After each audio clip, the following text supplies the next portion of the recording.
በላት አቆላምጠ ጥራት ብዙን ጊዜ ጥሩ ዱንያ ከተዋየን ማን ያስተካክለዋል? አላህ በተከበረው ቁርአን ምን ይላል? ኢነ አላህ ላ ይገይሩ ማ ቢቀውሚን ሐታ ይገይሩ ማ ቢአንፉሲሂም። አላህ አንድን ነገር በሰዎች አይለውጥም ሰዎች ራሳቸው ካልለውጡት ይላል። እኔ ነኝ የማበላሸው፣ እኔ ነኝ የማስተካክለው፣ እኔ ነኝ መጥፎ የነበርኩት፣ እኔ ነኝ ጥሩ መሆን የሚገባኝ። ቢያንስ ዛሬ የሰማናት እንኳን አመት 2 አመት እናቶቻችን የራቅን ነገ ሄዳችሁ ዘይሯቸው።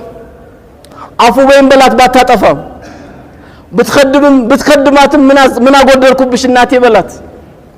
አቆላምጠ ጥራት ብዙን ጊዜ ጥሩ ዱንያ ያዘች እናት ናት ኡሚ ማሚ ተብላ የምትጠራው። የግድ እናታችን ክላክስ እያደረገች ግቢ የማስከፈት ደረጃ ባደርስም እናት ናት። የእናት ትንሽ የለም፣ የአባት ትንሽ የለም። ምን ጊዜም ደረጃቸው ከፍ ያለ ነው። ምን ጊዜም የማንም ደረጃ ይወርዳል ዝቅ ይላል ከፍ ይላል። አላህ እኮ በጣም የሚያጅበው